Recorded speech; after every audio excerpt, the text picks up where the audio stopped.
네, 오늘 조선 업종이 그래도 시장에 또 중심으로 들어오고 있기 때문에 관련된 심도 깊은 분석 들어가 봅니다. 애널리스트 코너고요. 도움 말씀 주시기 위해서 대신증권 리서치센터 조선기계건설 애널리스트 이동헌 연구원과 함께하겠습니다. 어서 오십시오. 안녕하세요. 네, 오랜만에 오셨습니다. 네. 자, 조선업계 5월에 세계 선박 수주 1위를 탈환했다라고 하네요. 6월에도 수주 호황이 과연 이어질 수 있을지 어떻게 보십니까? 네. 발주는 잘 나오고 있고요. 지금 5월달 기준으로 하면 한 240만 CT 정도 발주가 나왔고 한국이 한 140만 CT 정도에서 60% 정도 점유율을 했습니다. 연간 발주량이 작년에 한 2천만 CT 했는데 한 달에 240만 CT가 나왔고 어제도 발주가 많이 있었고 이 발주 흐름이 좋은 상황이고 한국 업체들의 점유율도 좋은 상황입니다. 네. 5월에도 좋았고 6월에도 계속 진행이 되고 있고 지금 6월 하순경으로 넘어가고 있으니까 거의 반기 이제 또 뭐 결산도 해야 되고 하반기 준비해야 되잖아요. 근데 어제 우리 이제 조선 그러면은 생각나는 게 이제 뭐 TV들 많이 뉴스 보셨겠지만 미국의 이제 핵 항모 14조 원짜리라고 하대. 그 옆에서 뭔가 대규모의 폭발 실험이 있었는데 배가 안 움직이는 그 특별한 기술이 있을까요? 뭐 자이로스콥 같은. 네.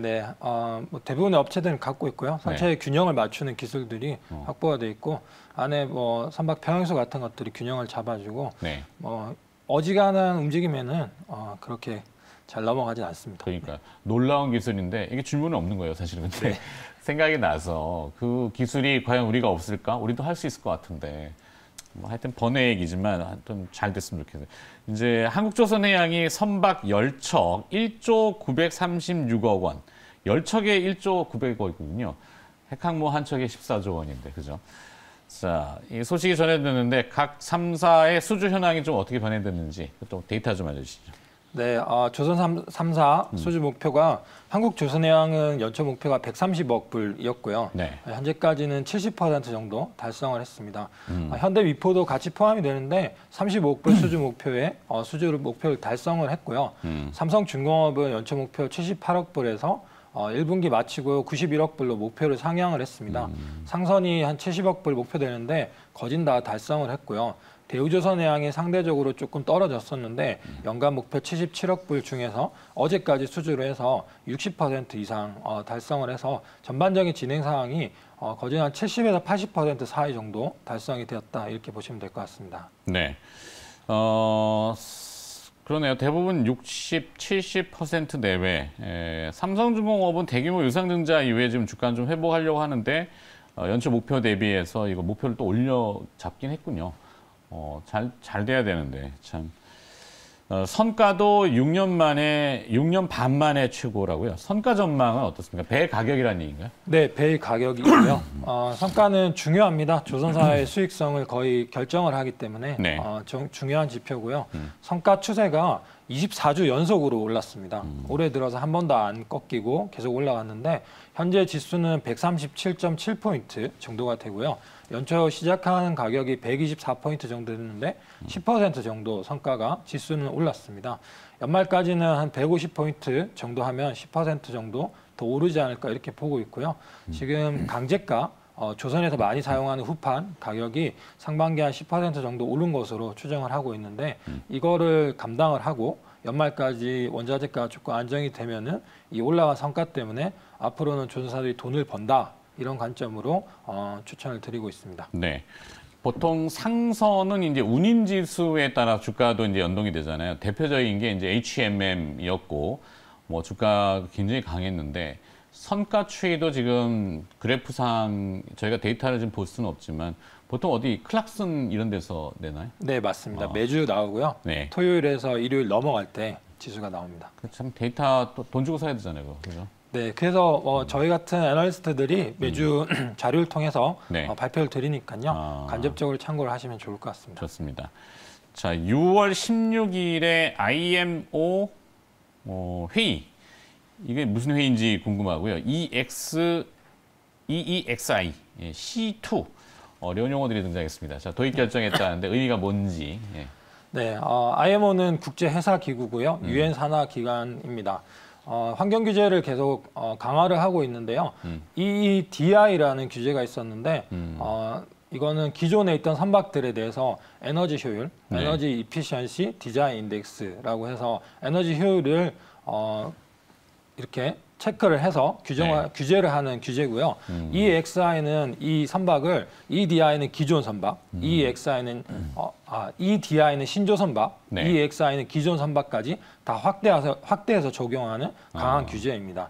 여기에서 이제 CII는 카본, 탈탄소 관련해서 탄소를 규제하는 규정이고요. 선박을 5등급으로 나눠서 하위 등급인 D등급, E등급, 4, 5등급에 대해서는 이거를 개선할 제안서를 요구를 하고 이게 제대로 이행이 안 되면은 배를 퇴출시키는 이런 규정이고요. 뭐 한마디로 하면은 규제가 계속 강화되고 있다. 환경 규제가 강화되고 있다. 한국 업체들 입장에서는 아무래도 기술적 경쟁력이 좋기 때문에 규제가 강화되면 선주들이 한국 업체를 택할 가능성이 점점 늘어난다. 이런 관점에서 보시면 될 것 같습니다. 네, 우리의 기술력이 좋아서 그런 건가요? 네, 여기서 제일 핵심되는 게 LNG 기술인데요. LNG. 현재 카본을 줄일 수 있는, 탄소를 배출을 줄일 수 있는 방법이 LNG를 연료로 사용해서 LNG 추진 선박을 사용하는 거고, 이것도 다 지금 목표치를 다 제어하지 못해요. 그래서 이 LNG 추진 선박에 탄소를 제거하는 탄소 제거 설비를 추가로 다는 게 아마 상용화되어 나갈 것으로 보이고 그 이후에는 암모니아나 수소나 전기 선박 같은 걸로 대체될 것으로 보이는데 이 가덕이 구간에 LNG 기술을 다 확보하고 있는 한국이 점유율을 늘릴 수 있는 여지가 많다 이렇게 보고 있습니다. 골자는 이거네. 6월 16일 날 IMO 회의가 이 규제가 더 강화됐다라는 느낌을 주네요. 신규 선박들, 기존 선박들이야 뭐 사실 뭔가 이렇게 하기에는 좀 어려우니까 그러면 새로 만드는 것들은 이런 조건들을 충족해야지만이 우리가 정박도 시켜주고 받아줄 거야. 근데 조금 강화돼서 기존 선박까지 해라 이렇게 하는 건가? 네, 맞습니다. 한 해 신조로 건조되는 선박이 좀 큰 선박은 한 3천 척 정도 되고 전 세계에 운항되고 있는 선박이 7만 척에서 9만 척 정도가 되는데 이 3천 척 시장 EDI에서 이 7만 척에서 9만 척 시장으로 확대가 되는 게 EXI라고 보시면 됩니다. 네, 보통 배를 얘기할 때 뭐 배수량 이런 걸로 이야기하나요? 네, 여러 기준이 있는데 그냥 배의 무게를 GT, 톤수라고 얘기하고요. 재화 중량, 얼마나 실을 수 있는지 DWT 이렇게 표현하고 여기에 선박의 기술을 가미를 해서 어려운 선박에 가중치를 주는 게 CGT 단위. 그리고 컨테이너 같은 경우는 컨테이너 하나의 무게, 하나의 개수를 해서 TEU 단위 이렇게 다양하게 있습니다. 아무래도 적재량이 많으면은 그만큼 동력이 필요하고 동력을 쓰려면 고출력이라든지 뭔가 이렇게 빵 해야 되잖아요. 벙커 CU를 예전에 많이 썼고 그러면은 공해상에 나가고 이제 뚜껑 딱 열어버리면 검은 연기 쫙 나가버리고. 네, 맞아요. 그죠? 근데 그거 이제 감시하겠다는 거 같은데 탄소 감축 강화, 친환경 선박 발주 과연 늘어날 것인지 아까 얘기하신 LNG 이슈선, LNG 선인데 어느 정도로 지금 추산을 하는지요? 네, 먼저는 기존에 있는 선박들이 교체가 되어 나가긴 해야 될 텐데요.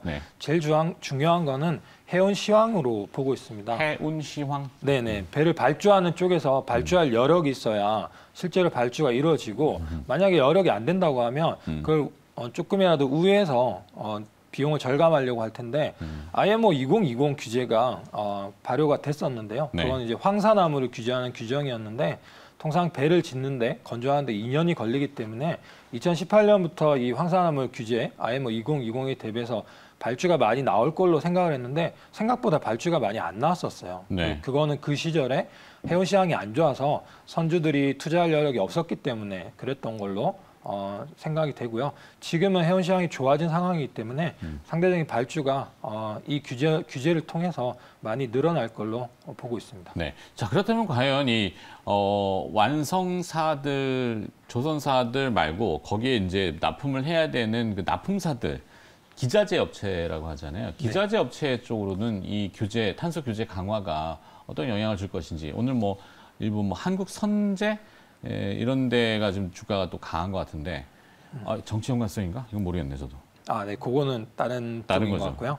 대부분의 기자재 업체들이 관련돼서 수혜를 받을 것으로 보입니다. 통상 조선업이 개선이 되고 기자재가 후행해서 움직이는 경향이 있긴 한데요. 후판인가요? 네. 이 배 하는 게 무게를 줄여야 되니까 후판 업체도 영향을 받게 되나요? 후판 업체도 영향이 있긴 할 텐데 제일 큰 영향은 엔진의 변화고요. 엔진은 한국조선해양 자회사 현대중공업이 주로 만들고 네. 기자재 업체에서는 HSD 엔진, 예전에 두산 엔진이었습니다. HSD 엔진. 네, 그쪽이 만들고요.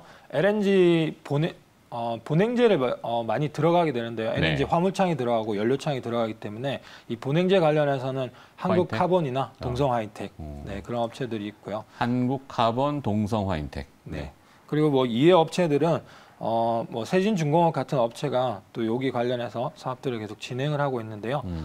화물창 들어가는 부품들 뭐 이런 것들을 만들고 있습니다. 네, 그렇군요. 시간 다 됐습니다. 네. 추가로 하실 말씀 정리.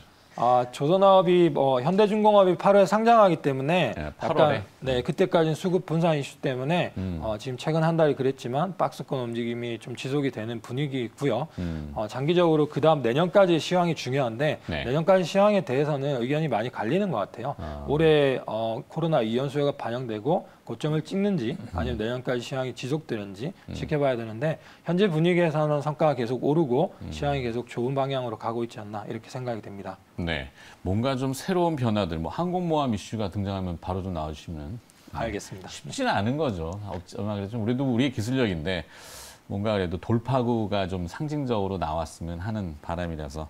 자, 오늘 참 말씀 잘 들었고요. 대신증권 리서치센터 조선기계 건설 애널리스트 이동헌 연구원이 수고를 해주셨습니다. 고맙습니다. 감사합니다.